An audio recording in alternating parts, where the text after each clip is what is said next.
be blindsided and panic.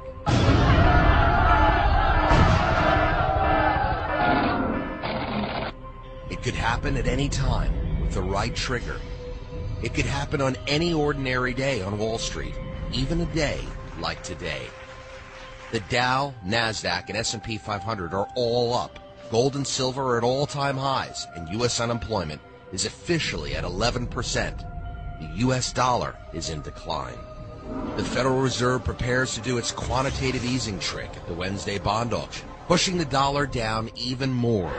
China announces they won't buy more U.S. notes until the U.S. stops devaluing its currency. The news hits the wire, and a nervous Wall Street shudders. Over the weekend, the president holds private meetings with the Federal Reserve and G20 leaders. On Sunday, the Asian markets open and go into instant meltdown in response to China's rejection of U.S. bonds. The Asian markets quickly drop 5%, then 6%, then 7%, then slip into free fall. Other currencies start to slip, and soon an avalanche of sell orders sends markets around the world spiraling down. A few hours later, Monday's opening bell at the New York Stock Exchange triggers mayhem. People dump stocks and sink everything into precious metals and commodities. In minutes, gold jumps 300 an ounce, then 400 an ounce. Silver quadruples.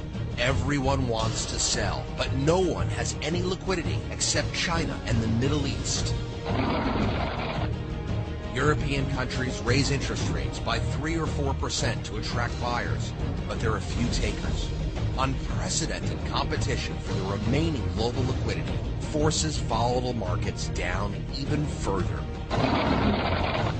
A half hour after the New York Stock Exchange opens, its computer circuits pop under a deluge of sell orders. Wall Street computers freeze, and trading is halted for the entire day.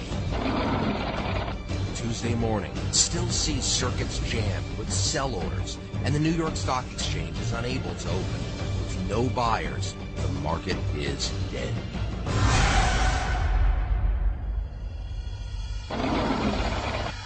The Federal Reserve announces a hike in U.S. interest rates to attract bond buyers and generate liquidity. Global markets don't like the hike, but stabilize somewhat, although they are still down 6 to 7% from Friday's close. Just 2 hours after the Fed's rate hike, buyers return, and the NYSE is able to open. Throughout the week, global markets take a beating before they find new support levels. But in spite of the U.S. interest rate hike, global confidence in the U.S. dollar continues to erode. Gold and silver continue to rise. Palladium hits a high. Global currencies keep falling. By the close of Friday, traders around the world are walking on eggshells and having a hard time sleeping. That weekend, the Fed meets again with the president, then announces a second interest rate hike. Currency markets instantly respond. Banks in Western Europe hike interest rates in sync with the United States. On Sunday, China has first crack at the higher yield U.S. bonds, but buyers are still scarce. By now, the public is definitely aware that something is wrong. Desperate people begin to panic, and there are a lot of desperate people. On Monday, the opening bell at the NYSE triggers a glimpse of hell. Traders around the world become net sellers of equities, bonds, and Western currencies. Everyone wants out at the same time. Panic and confusion sweep the globe, and markets are in free fall again. This time, nothing stops them. Within minutes, electronic trading systems around the world short-circuit under the load of sell orders. The NYSE shudders to a halt in what will become known as the Great Wall Street Freeze. As billions of dollars in wealth vaporize, the shock ripples throughout the international financial world. Stunned by the devastation, some traders choose oblivion. Others obsess about how to recoup their losses if and when the market reopens. Others join the rash of suicides. Others slip away quietly. They're never heard from again. What can be done?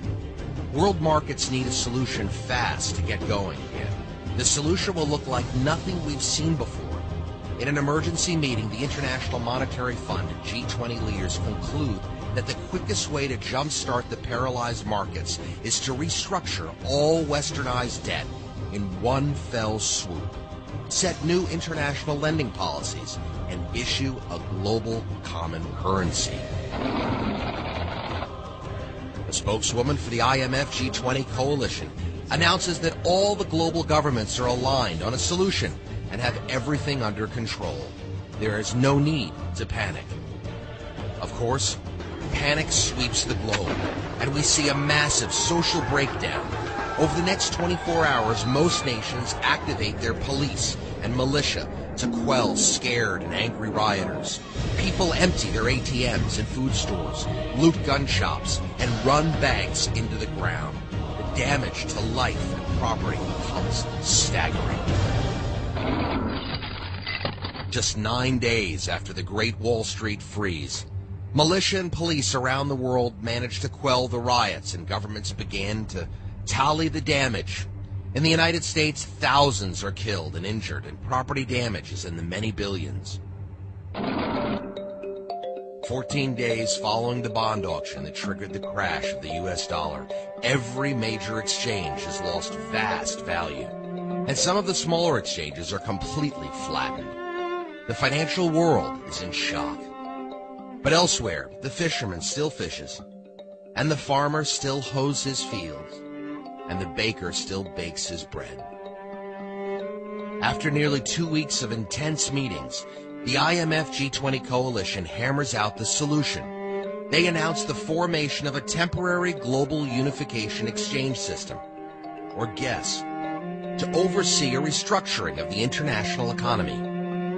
GES issues a new coin of the realm, engraved with a unifying motto, Unus Familius Plurus, Plurus Familius Unus. One serving many, many serving one. The world now shares a common currency. Next, GES mandates that all nations immediately cease printing their money